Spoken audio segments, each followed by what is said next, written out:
इच्छा शक्ति कर्म शक्ति ज्ञान शक्ति तमेव च नारी शक्ति नारी शक्ति वारी शक्ति तदैव च। नमस्कार, आप देख रहे हैं न्यूज़ 11 भारत और मैं हूं आपके साथ ट्विंकल गुप्ता। कहते हैं जब देवी में वीर गुण होता है तो दुर्गा बन जाती है, जब तमोगुण होता है तो काली बन जाती है और जब सत्व गुण होता है तो ब्रह्मचारिणी बन जाती है। ठीक उसी तरह जैसे एक नारी कभी ममतामयी माँ बन जाती है तो कभी मानवता की पराकाष्ठा बन जाती है और जरूरत पड़े तो अपने जान न्यौछावर करने में पल भर भी नहीं हिचकिचाती। और यही कारण है कि न्यूज़ 11 भारत इस नवरात्रि के महापर्व को नारियों को समर्पित कर रहा है और नारी सशक्तिकरण को सेलिब्रेट कर रहा है। तो स्वागत है आपका हमारे इस खास कार्यक्रम में।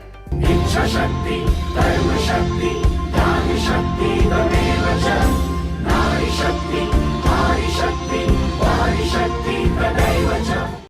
आज नारी सिर्फ कदम से कदम मिलाकर नहीं चल रही बल्कि नेतृत्व भी कर रही है।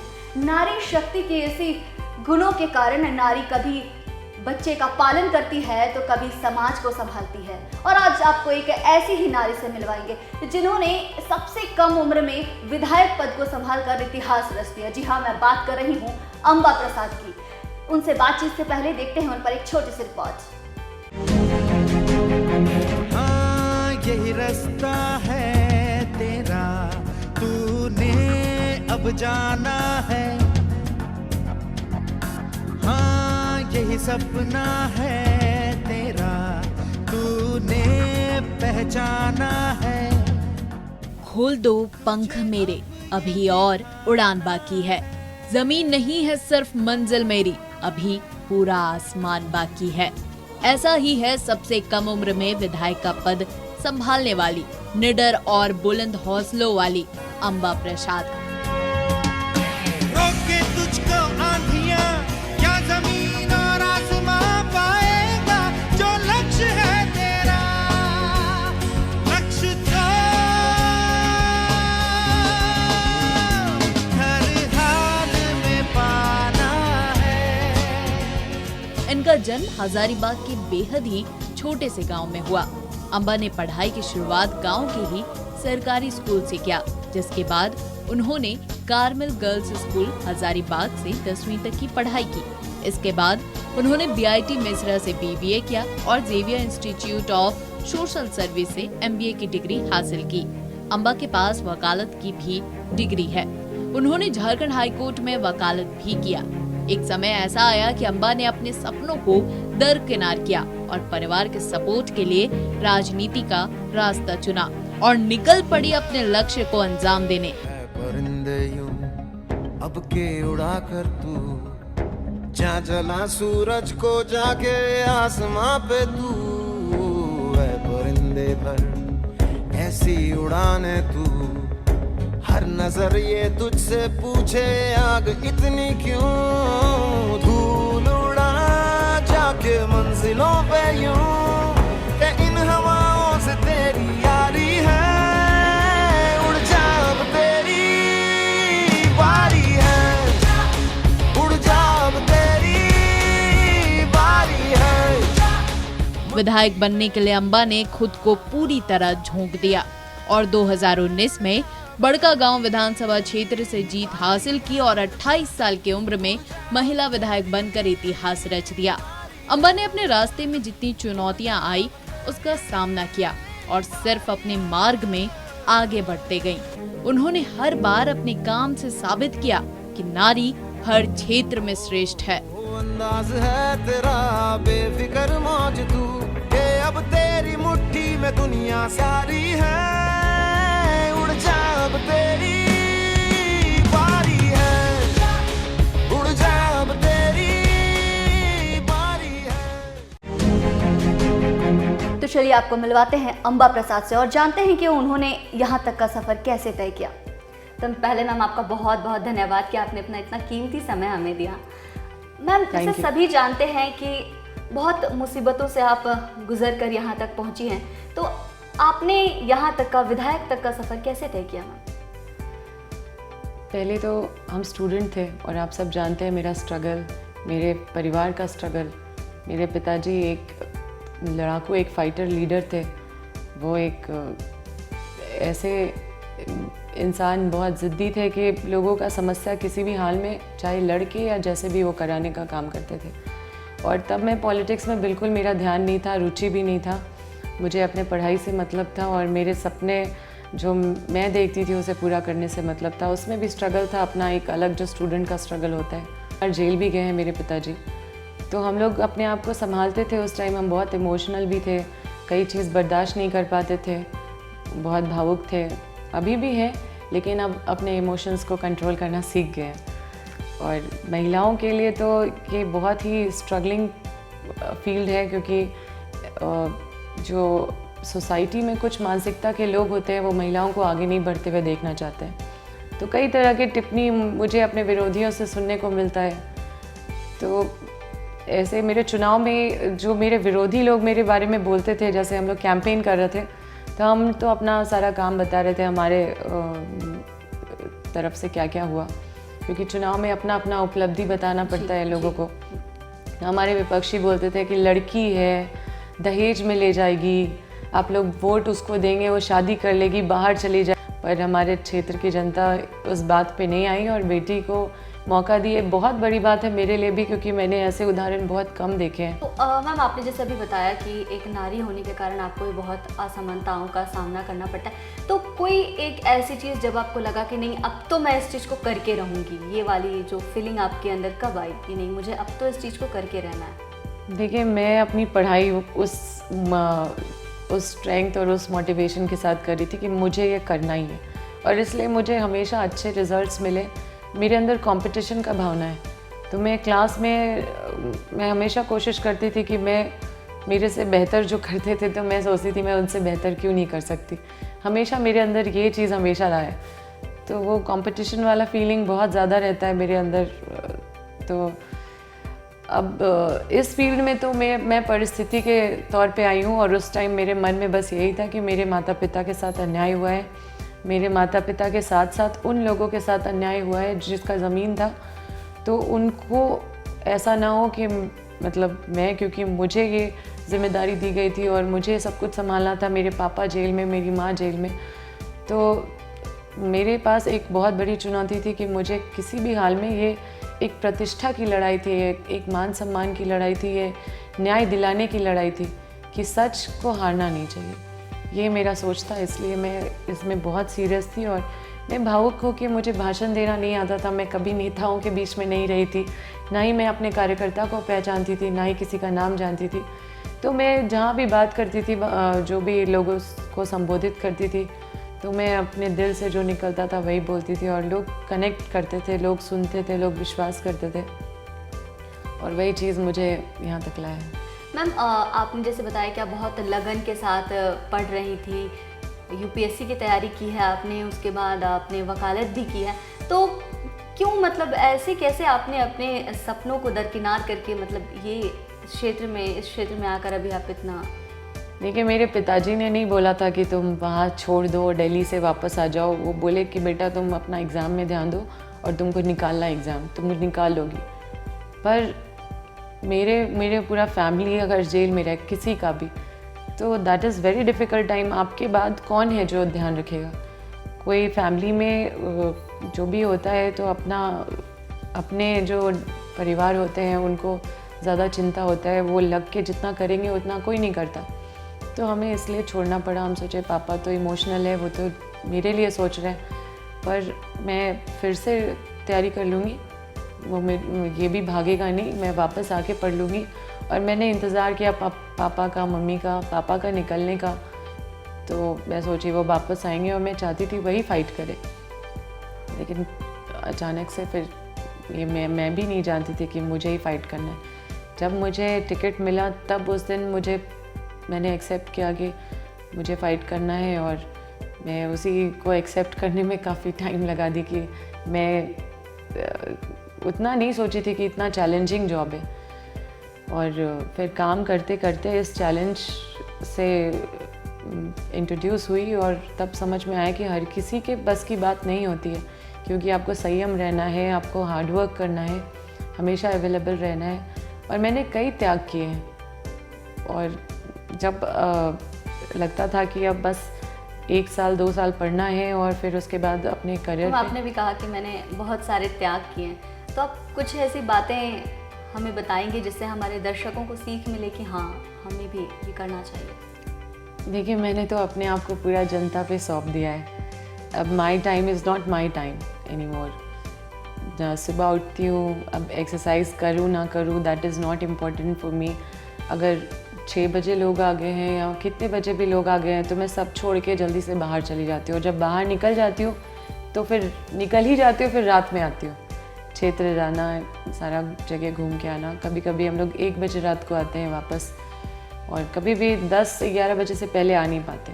तो हमारा जितना हम पहले अगर नहीं खाते थे या फिर नहीं सोते थे टाइम से तो लगता था अनईजी टाइप सा, लेकिन अभी पता नहीं कहाँ से एनर्जी मिलता है। अब खाना भी नहीं खाते तो भी एनर्जेटिक रहते हैं और टाइम से नहीं सोते हैं तो भी जल्दी उठ जाते हैं। तो ये सारा मुझे लगता है कि आप काम करते हो, इतने सारे लोगों का सेवा करते हो, तो कहीं ना कहीं somebody is there to provide you that energy। तो मैम 21वीं सदी में भी आके अभी ऐसा है कि अभी भी महिलाओं के बारे में लोगों को बताना पड़ रहा है, जहाँ महिलाएं हर क्षेत्र में कामयाब है, हर क्षेत्र में अपने आप को साबित कर रही हैं कि हम किसी से कम नहीं, फिर भी अब भी क्यों लोगों को नारी शक्ति के बारे में बताने की ज़रूरत पड़ रही है? देखिए, अभी भी सोसाइटी में बहुत सारा लूप होल्स है जो एक्सेप्ट कर ही नहीं सकते कि महिला अपने दम पे कुछ कर सकती है। अभी देखिए, मुखिया बनती है तो लोग सोचते हैं कि मुखिया पति सारा काम करते हैं, मतलब वो वाला ट्रेंड की वजह से भी, और क्योंकि मैक्सिमम लोग सोचते हैं कि महिला जो भी है अपने हस्बैंड की वजह से है। तो ये इस तरह के जो मानसिकता है वो महिलाओं को आगे नहीं बढ़ने दे रहे हैं। ये लोग महिला विरोधी लोग हैं और ऐसे कई मानसिकता के लोग भरे पड़े हुए हैं। अभी आप देखिए कि 9 बजे के बाद कोई महिला जाती है कहीं भी, किसी के घर भी, तो उसको पॉजिटिवली नहीं देखा जाएगा। आप भी महिला हैं, आप जानते हैं कि आपको खुद समाज में भी कई ऐसे ये मेरी और आपकी नहीं, situation- पूरे भारत की बात है कि पूरे भारत में ऐसा है कि आज भी रात में अगर लड़की निकले तो उसे डर तो लगता ही है। नहीं, बिल्कुल। और ये मानसिकता भी है, महिलाओं को बहुत कमज़ोर समझा जाता है। आप जितनी भी एजुकेटेड हो, जितनी भी सक्सेसफुल हो, कुछ लोग आपको रिस्पेक्ट से नहीं देख पाएंगे। कुछ लोग मजबूरी में आपके पास आएंगे, लेकिन वो चीज़ आपको फील होता है। तो हम तो अपनी बात नहीं कर रहे हैं, हम कर रहे हैं बात सारी महिलाओं की जो हमसे शेयर करती है, या फिर जिस तरह का प्रताड़ना होता है। जैसे हमारे पास जनता दरबार में भी कई ऐसी महिला आती है, जैसे जो घरेलू जो हिंसा होता है उसका भी बहुत सारा शिकायत मिलता है। तो महिलाओं को रिस्पेक्ट नहीं किया जाता है। कभी कभी महिला रहते भी अलग शादी कर लिया जाता है और महिलाओं को ये सोचा जाता है कि शादी करके तो फंस गई मेरे साथ, अब कहाँ जाएगी, इसका इज़्ज़त मान सम्मान महिलाओं के साथ गलत होता है तो सोसाइटी ही उसको गलत नज़र से देखने लगती है और सोसाइटी में कोई भी उसे शादी करने के लिए तैयार नहीं रहता है। तो ये सारा मानसिकता है, महिलाओं को पीछे करने वाला मानसिकता है, आगे करने वाला नहीं है, और इसका बहिष्कार करना चाहिए इस सोच का। और मैं बहुत ये महिला सशक्तिकरण में मैं बहुत काम करने का प्रयास कर रही हूँ और महिलाओं को जागरूक करने का काम कर रही हूँ। अभी महिला जो एक्टिव हो रही है, जो अपना एक्टिविटीज़ ऐसे सामाजिक तौर पे बढ़ा रही है, शाइन कर रही है, ऐसे महिलाओं को बहुत अच्छा रिस्पेक्ट और पहचान मिल रहा है समाज में। ये बहुत बड़ी बात हो जाती है। अगर आप अच्छे से बोल रही हैं, अगर आप इंग्लिश बोल रही हैं, अच्छे से हिंदी बोल रही हैं और आपका लैंग्वेज में कमांड है, आप अगर प्रेजेंटेबल हैं, आप कहीं जा रही हैं, तो आपको सब लोग घूर घूर के देखेंगे, जैसे बहुत बड़ी बात है। तो अभी भी हमारा समाज में ये बहुत बड़ी बात है। अगर आप इस मुकाम तक पहुंच गई है तो हम सभी महिलाओं को जो इस मुकाम तक पहुँचे हैं उनको और भी महिलाओं को प्रेरित करने के लिए ये हम लोग के ही हाथ में ये बागडोर होता है और ये सोसाइटी को भी इसमें अपना भागीदारी निभाना चाहिए, क्योंकि सोसाइटी महिलाओं के बीच की ही सोसाइटी है और जब तक महिला आगे नहीं बढ़ेगी तब तक हमारा समाज आगे नहीं बढ़ेगा। मैम, आप जिस क्षेत्र से आती हैं वो भी एक अंडर डेवलप्ड एरिया है, तो मैम आपको क्या लगता है वहाँ पे महिलाओं की क्या दशा है? उन लोगों को अभी कितनी जागरूकता की ज़रूरत है? देखिए, महिला अभी भी मेरे क्षेत्र में उतनी बोल्ड नहीं है। अगर आप किसी को बोलिए स्टेज में आके 2 शब्द बोलने का तो शर्मा जाती है, नहीं बोलती है, अपने हस्बैंड का नाम नहीं लेती है। हम जैसे कुछ भी अगर हमको नोट करना हो तो हम पूछते हैं कि आपके हस्बैंड का नाम क्या है, तो बोलती है इधर आओ, दूसरे को बुलाएगी, बोले बोलो पति का नाम। तो इस तरह का जो रीति रिवाज है, ये ऐसे ट्रेडिशन को हम लोग अगर पकड़े रहे जिससे और सशक्त बने, आगे बढ़े, वैसे ट्रेडिशन को मैं मानती हूँ कि आगे बढ़ाना चाहिए। पर ऐसे जो पुराने जो हमारे पूर्वज से चले आ रहे वैसे चीज़, जैसे हस्बैंड का नाम नहीं ले सकते, ये सब चीज़ मुझे पर्सनली लगता है कि मैं ये अपना पर्सनल टिप्पणी दे रही हूँ कि मुझे ये लगता है कि ये महिलाओं को कहीं ना कहीं ये डोमिनेट करने वाला एक रिवाज है जिसे खत्म करना चाहिए। खासकर हाँ। नारियों को आगे बढ़ाना है तो इस चीज़ के ऊपर बहुत ज़्यादा काम करने की ज़रूरत है। तो यहाँ पे रुकेंगे हम एक बहुत से छोटे से ब्रेक के लिए, और ब्रेक के बाद बात करेंगे आगे कि आखिर क्या सोचती हैं अम्बा प्रसाद नारियों की सुरक्षा के बारे में। इच्छा शक्ति कर्म शक्ति ज्ञान शक्ति तमेव च नारी शक्ति नारी शक्ति वारी शक्ति तदैव च इच्छा शक्ति कर्म शक्ति ज्ञान शक्ति तमेव च नारी शक्ति नारी शक्ति वारी शक्ति तदैव च। तो ब्रेक के बाद आपका स्वागत है, और आपकी मुलाकात हम करवा रहे हैं आज एक सशक्त नारी अम्बा प्रसाद से। एक तो है कि महिलाओं को अपने सपनों के लिए लड़ना पड़ता है, और दूसरी बात कि वो एक नारी है, उसकी लड़ाई उसे अलग से करनी पड़ती है। इसके बावजूद भी आप एक बहुत अच्छे मुकाम पे हैं, तो आप आज की महिलाओं को अंदर ऐसी कौन सी क्वालिटी चाहेंगी बताना कि आपके अंदर वो क्वालिटी होनी चाहिए जिससे आप एक सफल नारी बन सकती हैं? देखिए, आत्मनिर्भर, कॉन्फिडेंस, ये सब बहुत ज़रूरी है महिलाओं में। उन्हें लगता है कि हमको नहीं करने देगा, हम कर लेंगे लेकिन हमको कोई साथ नहीं देगा। अधिकतर महिलाओं से जब आप बात करेंगे ना, तो वो करना चाहती है, कुछ ना कुछ तो करना चाहती है, या फिर करना चाहती थी तो वो इच्छा को ही मार दी है। लेकिन अगर आप उनसे पूछिएगा कि क्यों नहीं किए, तो बोलते हैं अरे घर पे हमको मतलब नहीं मिलता सहयोग, हमको सपोर्ट मिलेगा तब तो ऐसे सपोर्ट, ऐसे सहयोग का अभाव है महिलाओं को। और सारा चीज़ तो हर महिला जानती है, चाहे वो शादी के पहले या शादी के बाद, महिला ही रिस्पॉन्सिबिलिटी लेती है सारा चीज़। महिला को ही घर संभालना होता है, महिला को ही घर बनाना होता है। आप शादी के बाद भी जाएंगे तो आपके ऊपर ही सब आश्रित रहेंगे कि आप घर कैसे संभालें, घर कैसे चलाएं। तो सब कुछ महिला ही पे रहता है, सारा जिम्मेदारी महिला पे रहता है। महिला एक ऐसी शक्ति है जिस पे खुद घर वाले भी जानते हैं उनके बिना घर नहीं चलेगा। जैसे घर से बहू ही चली जाती है तो सब इंतज़ार करते रहते हैं कि बहू को बोलो कितना दिन और रहेगी। तो बहुत सारा चीज़ है जो सब लोग जानते हैं। मैम, अभी आपने एक लाइन कहा कि महिलाओं के अंदर, एक नारी के अंदर सफल होने के लिए कॉन्फिडेंस होना चाहिए। आपने भी बहुत कुछ देखा है, तो आपके अंदर कभी ये चीज़ आई कि आपका कॉन्फिडेंस कभी डगमगाया इस मुकाम तक पहुंचने में? देखिए, कभी कभी आदमी गिरने लगता है लेकिन फिर अपने आप को संभालता है, फिर खड़ा होता है कि चलो हम नहीं करेंगे तो कौन करेगा। एक बार हम पहाड़ में गाड़ी चला रहे थे, तो वहाँ पे स्लिप कर रहा था हमारा टायर। तो मेरा ड्राइवर बोला कि मैडम आप उतर जाइए, हम चढ़ा देंगे। तो हम सोचे जब ये चढ़ा देगा तो हम क्यों नहीं चढ़ा सकते हैं। तो हम बोले ऐसा कीजिए, आप उतरिए और बालू के वो गाड़ी के नीचे जो टायर है उस पर बालू दीजिए, मट्टी डालिए, मतलब बालू डालिए। तो फिर वो उतरा, फिर बालू डाला, फिर हम ही एकदम जिद था मेरा कि हम ही इसको पहाड़ पार करेंगे। मेरा ड्राइवर जब कर सकता तो हम क्यों नहीं कर सकते। तो ये एटीट्यूड रखना होगा महिलाओं को कि जब पुरुष कर सकते तो आप क्यों नहीं कर सकते। आप तो ज़्यादा करती है वैसे भी।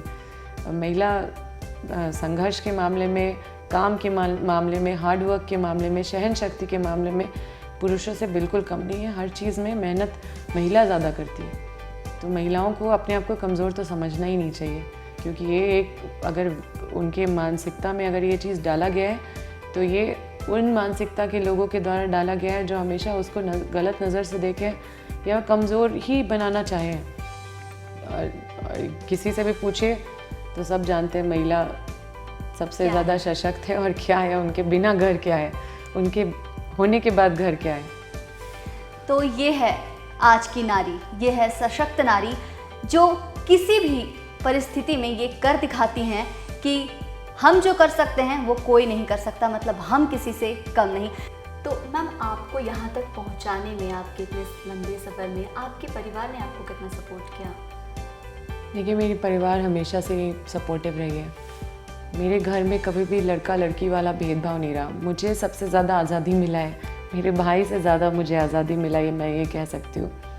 मैं दिल्ली भी जाके पढ़ी हूँ और रांची में भी रही, एक्साइसिस में जब भी रही, तो मुझे हमेशा पापा ने फ्री छोड़ा हुआ था पढ़ाई लिखाई के लिए, और उनको बहुत विश्वास था कि हम कुछ कर सकते हैं, हम कुछ बन सकते हैं, और उनका विश्वास ही मेरा शक्ति था।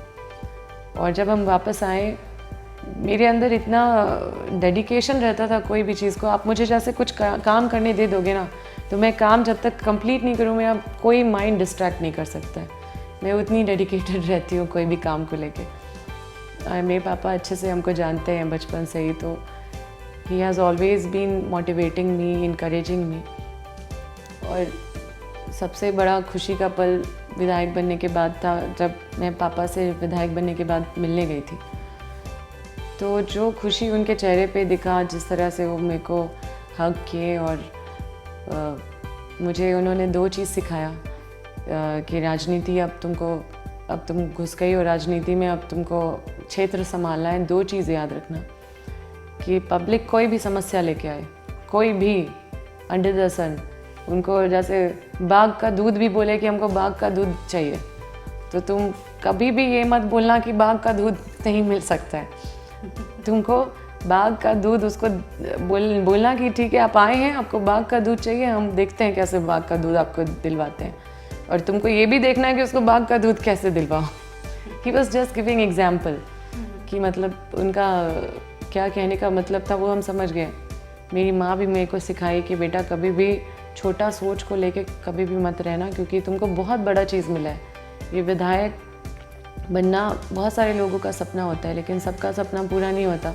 और इफ़ समबडी इज़ ब्लेस्ड, अगर तुमको ये ब्लेसिंग मिला है और तुम विधायक बनी हो, तो जो भी लोग हैं, चाहे तुम्हारे से ख़राब से बात करे या चिल्ला के बात करे या उनको नहीं बात करने आए या फिर तुमको इंसल्ट करे, तो वो सब चीज़ भूल जाना।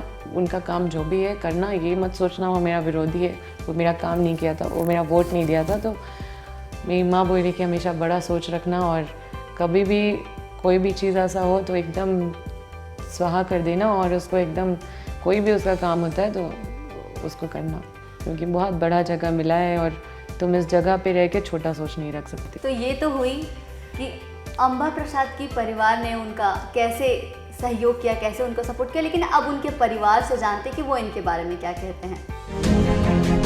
अंबा दीदी बचपन से ही काफ़ी मेधावी छात्र रही है, और काफ़ी सारे एक्टिविटीज़ में वो स्कूल में हिस्सा लेती थी, हर एक में वो अव्वल लाती थी, हर क्षेत्र में वो आगे रहती थी। हम लोग को भी नहीं पता था कि वो एक दिन विधायक बनेगी, और बनने के बाद इतने अच्छे से चीज़ों को हैंडल करेगी, इतने अच्छे से क्षेत्र को संभालेगी, सारा काम का जिम्मेदारी इतने अच्छे से उठा पाएगी। अच्छा है, हम लोग गर्व महसूस करते हैं उनके प्रति कि हमारी बहन ऐसा कर पा रही है, ऐसा कर ली। और शुरू से ही घर से भी उनको हम लोग, मेरे पिता योगेंद्र साहब भी उनको हमेशा हर क्षेत्र के लिए स्वतंत्र छोड़े, वो भी हमेशा बढ़ावा देते रहे, हर चीज़ को लेके उनको आज़ादी देते रहे कि जो भी तुमको करना है बेटा तुम करो, तुम्हारे हर डिसीज़न में हम साथ हैं, हर जगह सपोर्टिव, फैमिली काफ़ी सपोर्टिव रही। तो सच में जितना आपके भाई आपको मेंटली सपोर्ट करते हैं, आप भी उनको उतना ही सपोर्ट करती हैं। तो आपसे आज का मैं बस एक अंतिम सवाल पूछूंगी कि एक नवरात्रि का समय चल रहा है और नारियों को क्या संदेश देना चाहेंगे कि वो आगे बढ़ने के लिए क्या करें? देखिए, किसी भी पाबंदी या बंदिश को तोड़ना एक नारी का अपना धर्म है। सिर्फ नारी कहलाने से ही वो शक्ति नहीं होती है, नारी को अपनी शक्ति को जगाना भी है और अपनी शक्ति को समझना भी है। और एक ही जीवन होता है, घुट घुट के नहीं जीना है अपना। कई ऐसी महिलाएं हैं जो मुझे आती है, बोलती है कि हम शादी करना नहीं चाह रहे थे, शादी हो गया, पति छोड़ दिया, चला गया। तो ऐसे ऐसे चीज़ों में या कई ऐसे छोटे बड़े डिसीज़न जो महिलाओं को लगता है कि गलत हो रहा है उनके साथ, अगर उनको कुछ करना है या उनको कुछ नहीं करना है और उनको फोर्स किया जाता है, फैमिली दबाव या सोसाइटी दबाव कुछ आ जाता है, तो बस यही संदेश है कि अपनी शक्ति को पहचानिए और जो आपको करना है आप करिए। आप सक्षम हैं, आपको किसी कंधे की ज़रूरत नहीं है। ये बात समझने की ज़रूरत है कि महिला आगे बढ़ेगी तभी फैमिली आगे बढ़ेगा, तभी समाज आगे बढ़ेगा। ज़रूर मैम, मैं यही गुजारिश करूंगी कि लोग आपकी बात को समझे, खासकर एक नारी अपनी बात को समझे और अपनी ताकत को पहचाने। और आपका बहुत बहुत धन्यवाद मैम, और आपको न्यूज़ 11 भारत की तरफ से नवरात्रि की ढेरों शुभकामनाएं। आपको भी बहुत बहुत शुभकामनाएं, सभी को शुभकामनाएं। तो ये थी अंबा प्रसाद, जिन्होंने ये कर दिखाया कि किसी भी क्षेत्र में नारी कुछ भी कर सकती है।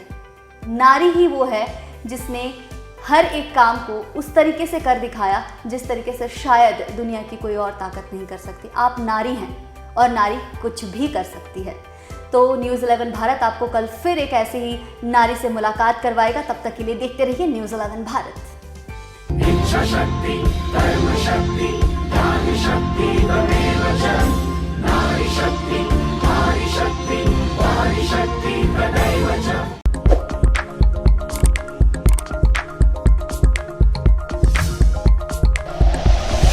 Like and share videos, subscribe करें हमारा चैनल और प्रेस करें बेल आइकॉन। न्यूज़ 11 भारत, सच है तो दिखेगा।